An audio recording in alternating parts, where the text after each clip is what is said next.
Hey, greetings from the Diamond Experience with Marsha Benton. Hey, today I am so super excited to have my friend here, Dr. Aaron Smith, the rapping professor, is on set. Don't go nowhere, trust me.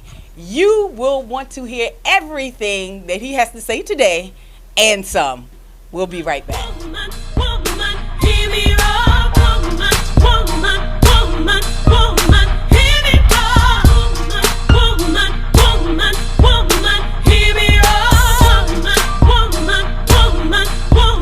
hear me roar. I'm on. I come back and I tell you to stop. In my voice, you will hear from the valley to the mountain top. We are back with the Diamond Experience with Marsha Benton, and today our special guest is the rapping Dr. Aaron Smith from Temple University. We also have on set Valerie, a member of my team today, and we are going to talk about reparations and bridging the gap, okay, between generations. We have to get this thing right, y'all. We have to get it right. In order for us to progress, we've got to learn to communicate effectively with the other generations. This man blew me away. I heard him on radio one morning. He had me literally setting my alarm to wake up to hear what he had to say every day on my way to work. A plethora of information, good information, and speaking truth to power, as he says. He's also the most recent winner of Shazam. Beat Shazam. Yeah. Beat Shazam. That's how we're going to bridge these generations, because some people be like Shazam, and that's a superhero. Right. Or it's Shaq when he played that genie or something. Oh. So Beat Shazam is, so I'll help bridge the gap. It's like Name That Tune. But it's the newer version with Jamie Foxx. Yes. And him and his brother did what? We did well. Very well. They won the $1 million grand prize. That's how well they did. And my brother answered all the questions. But like Scottie Pippen, right? We all get a ring. That's it. Jordan doesn't have bigger rings. The guy who's on the bench, he got a ring too. Right. He never got in the game. He was hopscotching the whole season. Hopscotching. If you need me, and he got a ring. If you need me, ring. And that's what I did. If you need me, I'm right here, brother. And I said we might as well split it 50-50. It's two of us. Just the easiest math to do. I'm just trying to make it easy for everybody else. So. Oh my God. Shouts out to Martin. Yes. Rain Man, musical Rain Man. Yes. Because a couple times I looked at him too, like, where you learn all that? Yeah. Taylor Swift, Shania. It was Shania Twain. You have to. I don't know them like that. To go and pull that episode up and watch that episode. Teachers Win Big. That's what it says. It's on YouTube. Teachers Win Big. There you go. So we're gonna jump right into it, and the big question right now on the table in the political arena is reparations. I'm going to just let him flow. He's going to say whatever he needs to say, but I've heard him say many things that made sense about reparations. The way I interpret it is someone had a lawsuit and they passed away. They're due whatever the lawsuit is granting them to have. Just because they're no longer here does not mean that they are no longer owed what is due them. That's my interpretation of it. So we're going to hop right in here and let you go with it. When we turn up, asking me these questions. Oh my goodness. I think that's a great hashtag. If nobody's using that, they need to use that. You said that reparations would do, and the young people say period all the time. Shout out City Girls, right? So we need reparations are due, period. In the city girl voice, right? City girl voice, period, right? But we need like that needs to be the slogan. Reparations are due, period. Because sometimes when people talk and they BS you, the more you let them talk, the more trouble you're in. It's like filibustering in politics. Wow. So for you to allow somebody to continue the dialogue, like some circular logic, you're actually doing yourself a disservice. Mm-hmm. It's almost like you know somebody's lying. Mm-hmm. You just be like, no. Like at some point you got to call BS on his face. So with the recent hearings, a lot of it was just like, you know better than that. Right. You know that descendants have been paid. Right. Yes. There's already precedent of people who weren't directly affected by things who received payment. Right. So any discussion about how long ago it was is like you running game. Right. Mitch Zero. turkey Right. neck game. Mitch it. McConnell, Okay. gobble gobble, gravy neck game. No spice, no flavor, gravy neck Mitch McConnell. Stop it. Up there gobbling, talking about how long ago it was. Right. But he didn't say that when it comes to Christopher Columbus or George Washington. Every year they 4th of July. They reenacting the Civil War, out there in the woods and all this nonsense. But then when it come to me, time is different. Oh, true. wow. Like people play games. They love 2,000 years ago. They love 6,000 years ago. They base their whole life on these religious beliefs and these political. They love a long time ago. But then when it comes to me, 150 years is too long ago to discuss. Right. They Wow. told John Conyers year after year, and way too long ago to give anybody anything. This is a funny game. Yeah. I would love for people to jump beyond reparations and recognize they owe us everything. Say that. It's a stolen country. Say that. What gave you the right to be here? Rape and murder and deceit. That's the only reason you're in power. Nobody voted for you. Right. No Iroquois Confederacy. No Zulu Hausa. Nobody got together and said, I think they should be in charge. Wow. The only reason you have our stuff is because you stole it. The only reason you have what you have is because you took it from other people that look a lot like us. Wow. But they know that this is like a game of Jenga. I always say colonization, racism. If you pull that bottom block, they're like, you can't start pulling none of these blocks. We've been building this thing for 400 years. You pulling the block on the bottom, talking about reparations. We just gave a couple casinos. That was like a middle block. Wow. Now, if you pull these bottom blocks, this whole thing, because then people are going to be like, well, what about migration? What about immigration? Who let you be here? Wow. Why are you here? Right. Wow. Right. Now, I made somebody nervous. So somebody watching this, they got nervous. They like, oh, hold on here. We should cut a check. We should just cut your losses and cut a check. True. what are some good ideas for reparations at this point? Recognizing the power of the people. I've never in my life seen people YouTubing and that becoming a focal point of presidential campaigns. Never. I've never. It's like we finally, like Neo in the Matrix, where he recognized that he was the one. He stopped the bullets. Right. Yeah. We finally recognize what YouTube is now. Right. Now we know. Right. Now we like, I could press record and I could change the course of history tomorrow. Right. Wow. I can have a question for exchange between Kamala Harris and Joe Biden be about race, when if it wasn't for this groundswell of interjecting this into the conversation relentlessly. Yes. Race. Don't multicultural me. Don't intersectionality me. Don't LGBTQ. No. I'm talking about black people and black stuff. I'm talking about foundational African American. I'm talking about black people.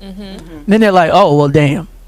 Maybe we might have to mention them once. Right. And the one time where that exchange takes place ends up being a high point. That's because we didn't move off of that.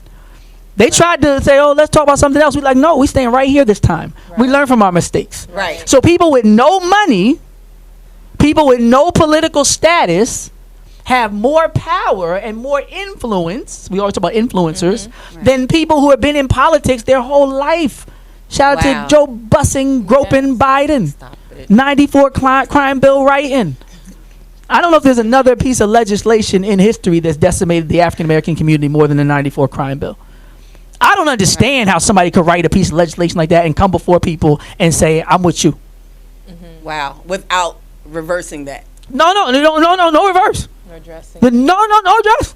The Nuremberg trials after the Holocaust, they didn't ask, well, what's your life like now? Right.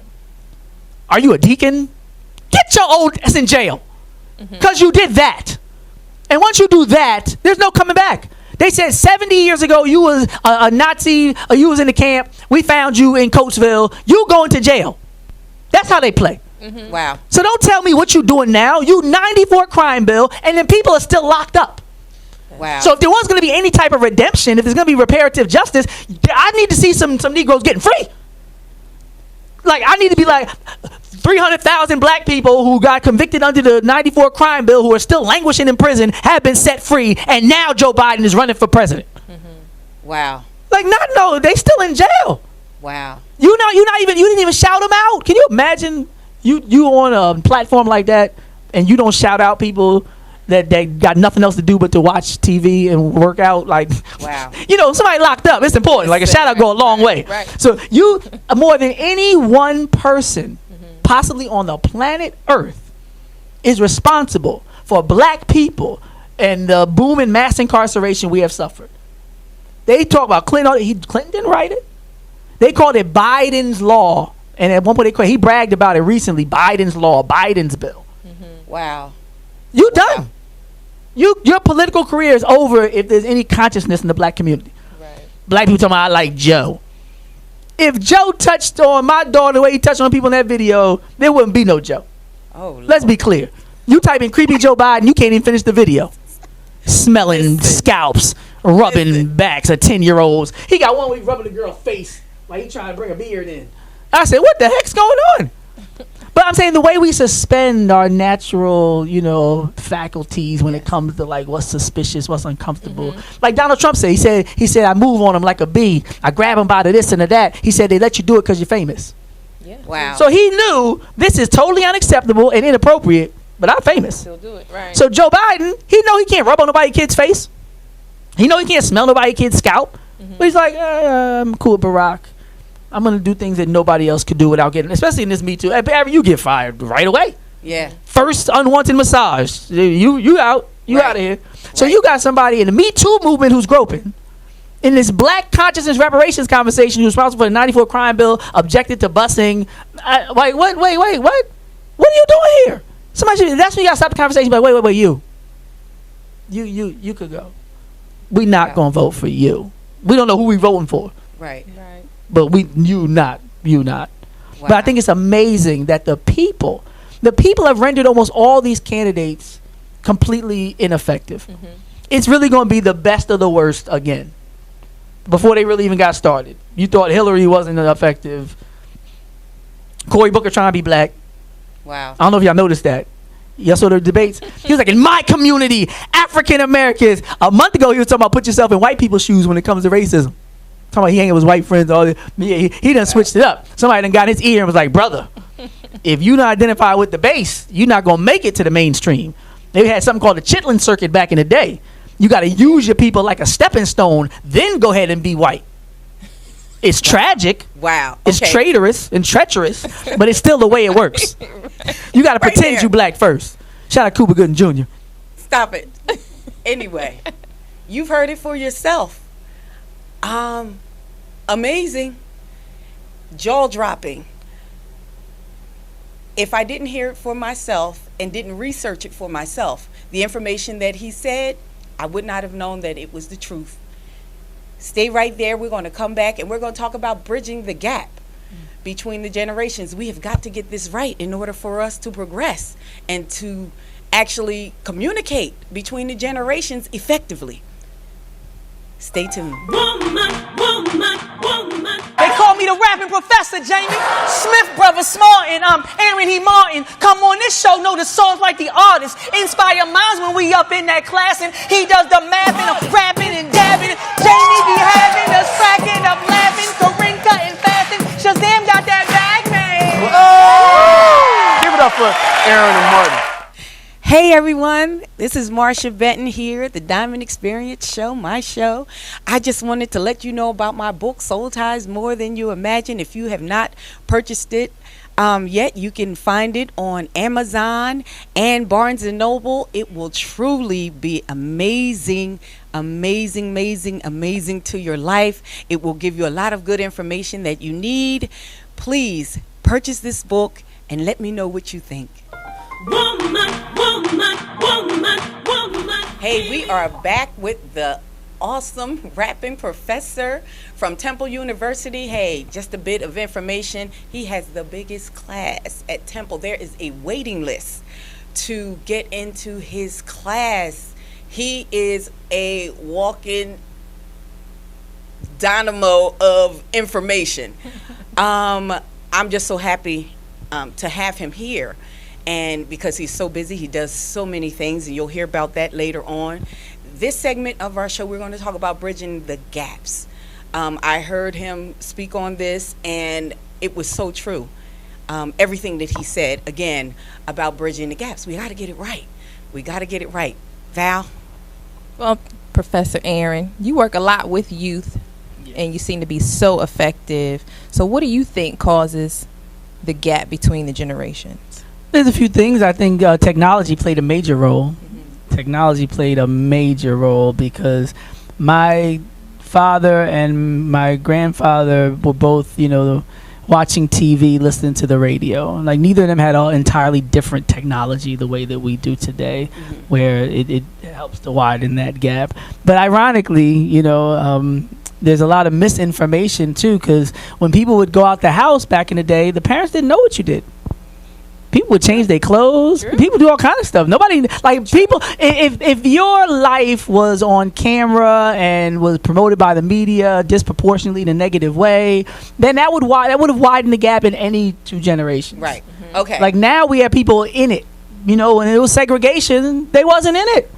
They wasn't telling us what to wear. They wasn't telling us what to eat. They wasn't telling us how to refer to our mothers and fathers. We had our own way of doing things, and when we got around other people, we'd be like, "Oh wow, you talk to your mom like that? You crazy, right?" But now, like, we've done all the wrong mixing, right? Like, we're the integration where we think proximity means progress, and all our stores closed down, and our black colleges are being threatened, but we next to you, in this Woolworths or something. Like, no. I think we need to make sure that we transfer the right stuff. Oh, okay. Got you.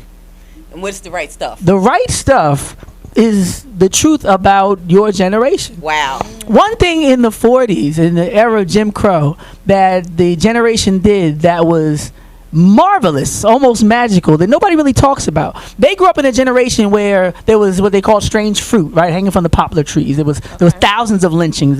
Ginsburg has the book 100 Years of Lynching. There's that pictorial portrayal, Without Sanctuary, that shows all the pictures, of many of the lynchings and spectacle lynchings. And we came from a generation of great-grandparents and grandparents in some cases that were able to give us everything that was great about living in all black towns and going to school with black teachers and having home training. They was able to give us all of that and not give us the fear that had you walk off the curb when a white person passed for our family members that were down south. Wow. They were able to siphon off all the negative of their generation's experiences to the point where many of us didn't even know what they went through till we read it in a book. Right. Stop right there. Stop right there. Listen, this show is about feeding the soul.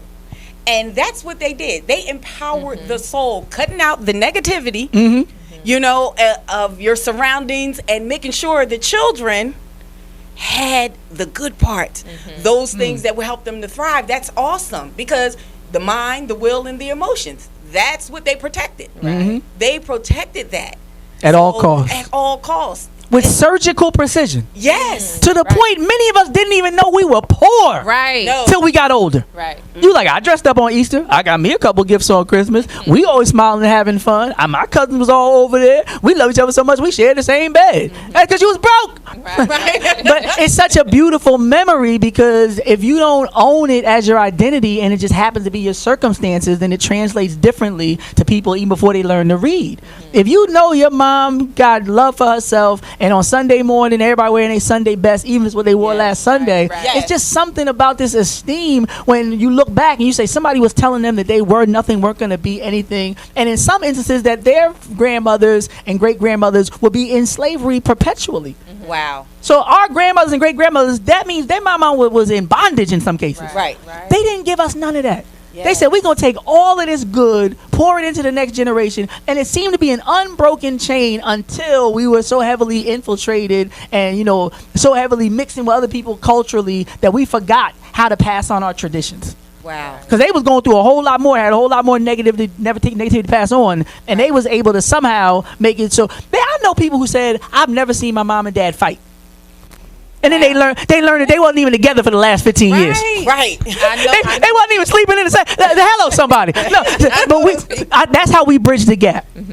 Because there's so much pathology now. Yes. The black man's a endangered species. The black family, the wealth gap, the education gap. People coming to the world looking around like, daggone. And there's so many. There's a book called Black Fortune. It talks about this guy James Smalls, the man who stole the boat, and tricked the people and went from slavery to being a millionaire. Yes. Like, there's so many stories like that.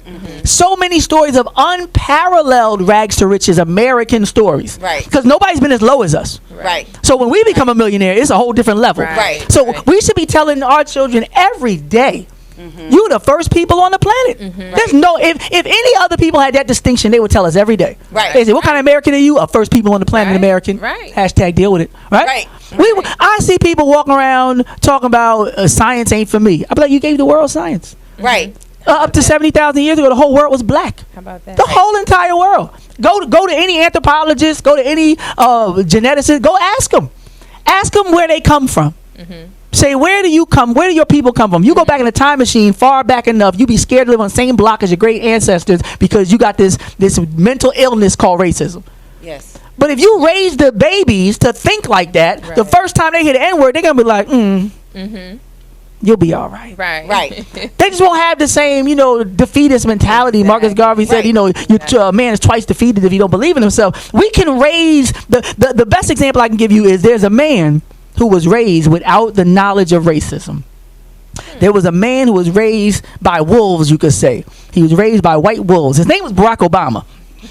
He believed that he could do anything. He said, my grandfather told us we could do anything. We're Americans. Right. He didn't tell him the truth. But if he had, would we have had Barack? So after Barack Obama's election, I had to measure this. I said, you got to measure realism with inspiration. Yes. You got to have pragmatism, but you got to recognize people's purpose and destiny. You can feed somebody their destiny, even if it's something that doesn't exist in the world today. You can tell somebody you can be the president. Even if there hasn't been one, you got to have some hope and some faith, and you got to pour into that next generation in a way that nothing that you've seen can come to pass because you speak it as though it was. Yes. That's the kind of posture we need to have with the young people. Yes. Not 1 and 3 to 2 and 5. No. You gonna get reparations. It's long overdue. By the time you grow up, this gonna be cured. That's gonna be cured, and you gonna get what's yours. Right. Now, right there, because my pet peeve with it all is how the generations down the youth. We didn't do that. They're disrespectful. But you didn't tell the truth about what you did. And I only know because now I'm one of those adults. Right. Who was young, I'm saying. Yeah, so who was young. And the people that I've had conversations with about the youth, and I know what they did when they were younger, I can't believe it because it's like all of that is erased. Nothing worse than somebody hating on the youth when you know they passed. Yes.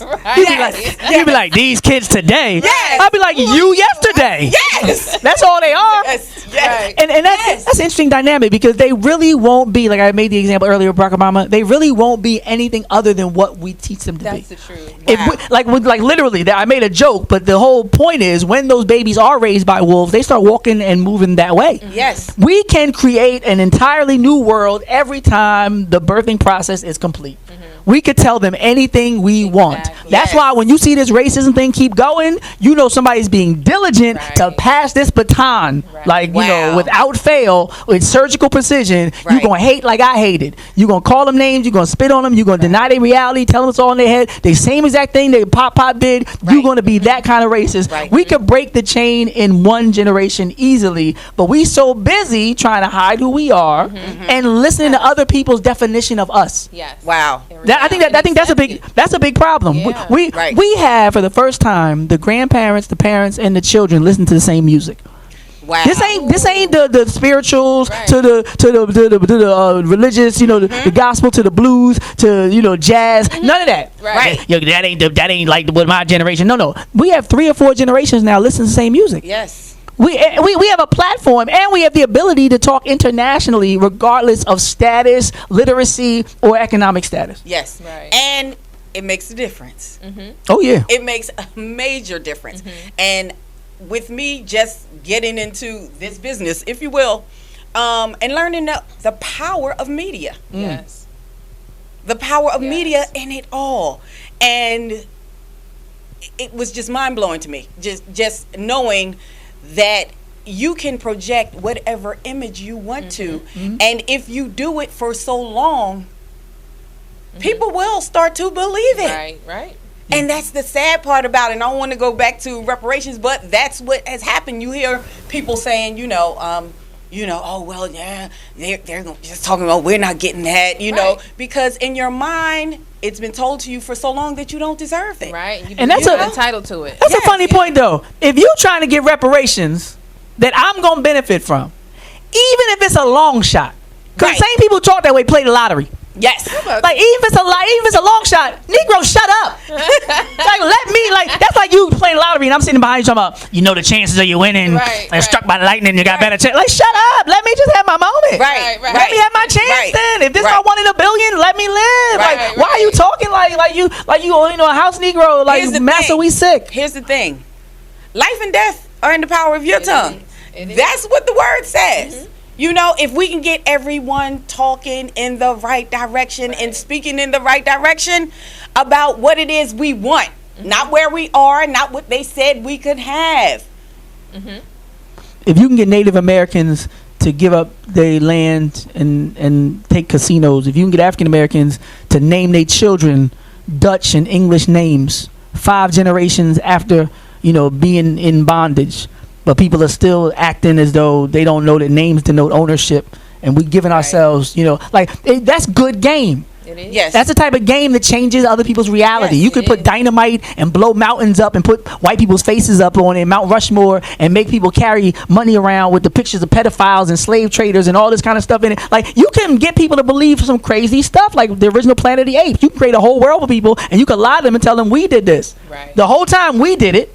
So you got people walking around here thinking they were here first. They made all this. They don't know we invented damn near everything. We created everything before they even got on the planet. But nobody's saying that story because somebody recognized the power of some good game. So, back to bridging the gap.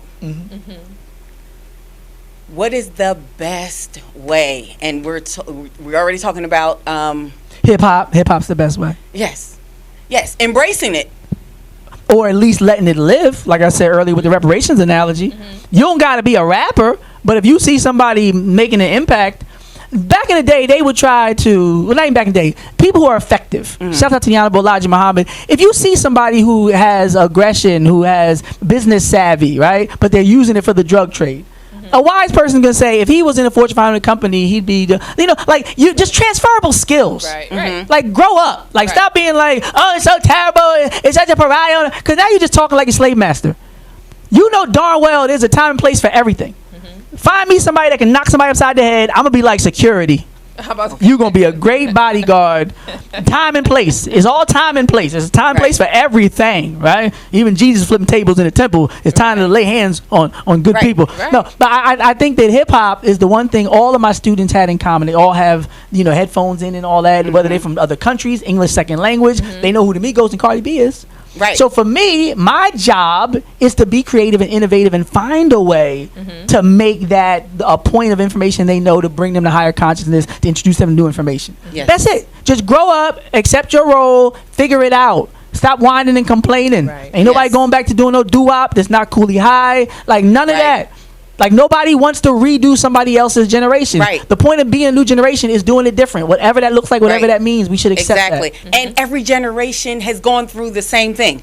That's my thing. With the hairstyles, with the style of clothing, every generation has had to go through the transition where, we didn't wear our clothes like that. We didn't wear our hair like that. Let them have their generation. Be okay with them being them.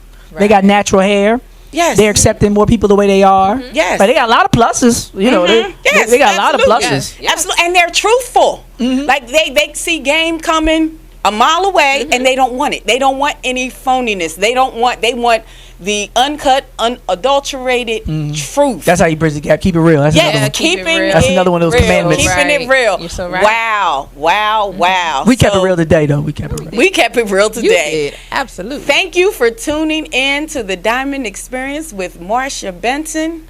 Listen, a lot of things were said here today that you may or may not agree with, but it was the truth. And that's the platform that I want. I want to bring you nothing but the truth. If there's anything that is not the truth said on this show, trust me, I'm coming back to correct it. I will let you know, because we have been filtered for so long that I don't want that. I don't want that. Anything that's not the truth, I'm going to let you know. Anything that is the truth, I'm going to let you know, because it is about your soul, empowering your soul with the right information to make the right decisions. Thank you for tuning in to the Diamond Experience with Marsha Benson. Woman, woman, hear me roar. Woman, woman, woman.